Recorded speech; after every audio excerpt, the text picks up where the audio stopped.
Hey guys, this is Maniac. And I'm Pineapple. Today we are bringing you guys out a video about the differences between the Arkham Trilogy and Gotham Knights. And to start off, we're going to go ahead and talk about the open world differences. Maniac's going to be talking about the Arkham Trilogy, and I will be talking about the Gotham Knights. And the first game, Arkham Asylum, it really didn't have an open world. It was more A to B, mission to mission based. I mean, you could explore a little bit, but there was very little of that. You could do the Riddler trophies or puzzles or whatever, but that was about it. And for Arkham City is really where it started, the open world free roam, and then it carried on into Arkham Knight, where it wasn't like Gotham Knights in the instance where you could continually beat up people, then you go into a different area, and then come back, and then they would respawn in that same spot. And you had the Riddler trophies and everything in Arkham City and Arkham Knight. I personally think that Arkham Trilogy was more open world free roam than Gotham Knights, but I'll pass it over to Pineapple to talk about the Gotham Knights open world. Fantastic. So Gotham Knights open world isn't completely a open world style video game. It's more set up to where when you leave the Belfry at night, it is open world. But you have to return to the Belfry every so often to get more enemies to come back each and every single night. And it's always the same, or relatively same locations where you go to stop crime. So in that aspect, I would definitely say the open world is lacking a little bit compared to the Arkham series. But it still has a very enjoyable factor to it. And, you have to constantly fight various factions. Each part of Gotham City has its own factions that essentially control it. So we will go ahead and now talk about the hub between the Arkham Trilogy and Gotham Knights and its characters.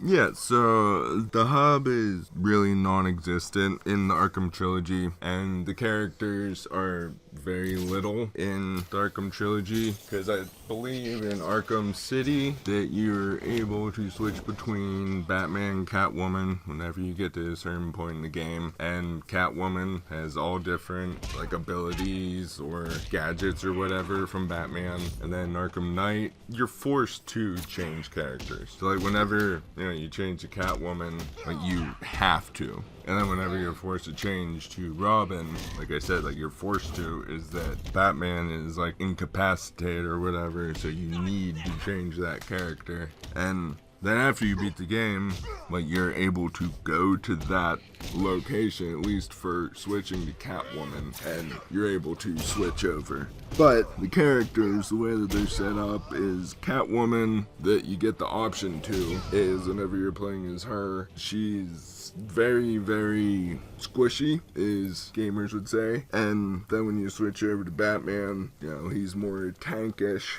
It's kind of the same case for Robin, but Robin is more of a balance between offense and defense. But in the Arkham Trilogy, you're really not able to choose the characters. You're more or less just set to Batman.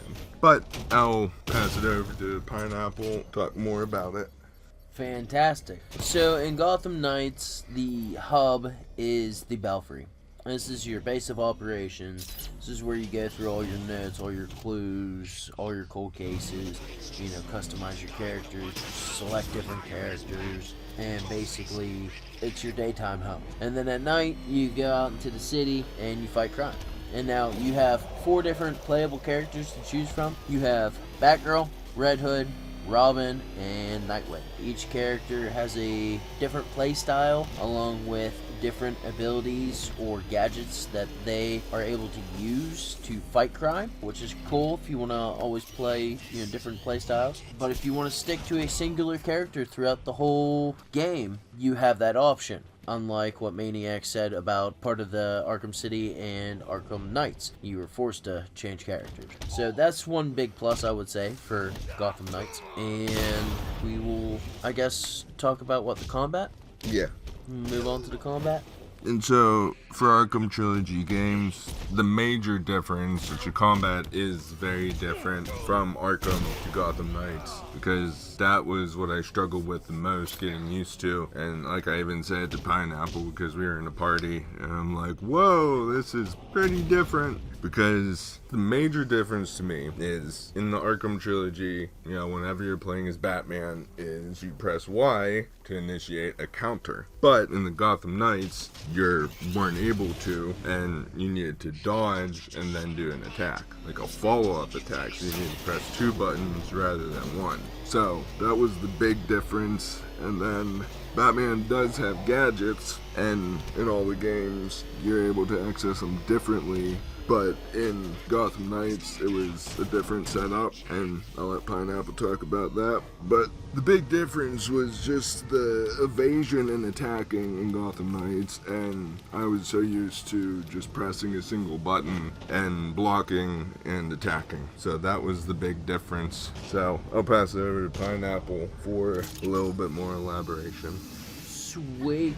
With the combat with Gotham Knights, since you have 4 different playable characters that you can choose from at any time and use for as long as you want, each character has their own fighting combat style.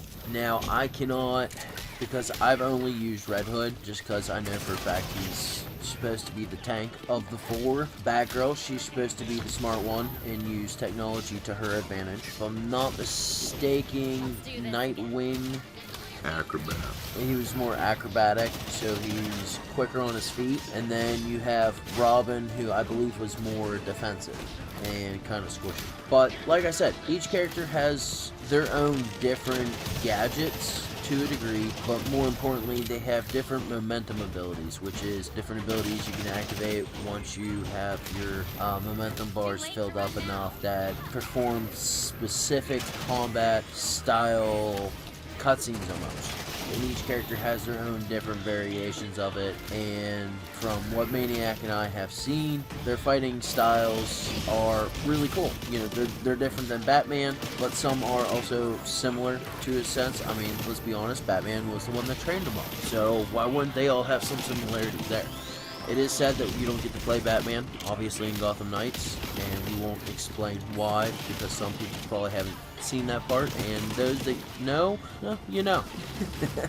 Yeah. So, I mean, that's pretty much it for the combat style, is you do have variations between the 4 characters. You got the tank, you got a squishy, you got an intelligent person, and you got more of a defensive person. And in Gotham Knights, whether or not people agree with this, I've been in combat on the highest difficulty, and it's a lot more fast-paced than the Arkham games, just in my experience. Absolutely, it is way more fast-paced. And some people enjoy that, and some people don't, so take that with a grain of salt. Let's go ahead and talk about our different transportation modes between the games.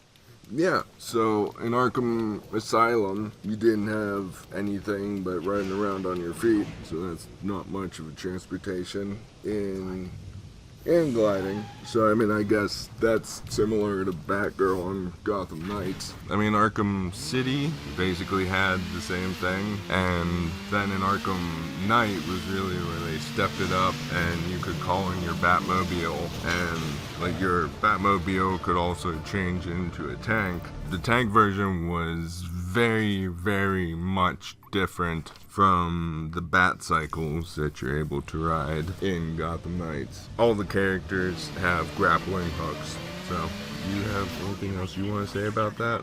So with Gotham Knights, each of the characters could use the bat cycle, but the biggest difference is they all have a different momentum ability. Like Batgirl can glide. Red Hood is able to use ether jump pads and jump really, really high. Nightwing can kind of use like the Fortnite type glider. Yeah, like a hang glider or whatnot. Robin can short range teleport. Yeah, so, you know, that's kind of cool. You know, they give you different ways of transportation with Gotham Knights versus Arkham. So, oh, you do have fast travel also in Gotham Knights. That's the one I was forgetting about. Where you select a spot on the city after you've unlocked it, and then you fly down on, I want to say, the Batwing. Yeah, little Batwing, yeah. You know, jet propelled hang glider almost. Yeah. So that would definitely be the biggest differences in the transportation between the Arkham series or trilogy versus Gotham Knights. And hopefully when they come out with Gotham Knights 2, they might add some more. I think that would be cool. And I think the last thing that we could cover is the slight difference in the story. In the Arkham series or trilogy, the storyline was more mainstream, whereas in Gotham Knights, it was you go out every night, get clues, come back to the Belfry, figure out some answers to those clues, and then go back out and basically rinse and repeat constantly in order to keep getting through the storyline. And like, if you went out and you completed all the objectives in Gotham Knights, like there were possible clues or whatever to find more. And if you didn't do all the objectives, you wouldn't find as many clues as if you did do all the objectives. So like, it's ideal to complete all the objectives and then go back to the Belfry. But yeah, that's basically the major differences. And I'll wrap it up right here. So I hope you guys enjoyed it and that you check out our channel or the 2 links above us. And I'm Maniac. And I'm Pineapple. Together, we are the Tasmanian Knights. Please like, comment, and subscribe. And also check out our Patreon page. Catch you next time. I was just getting started.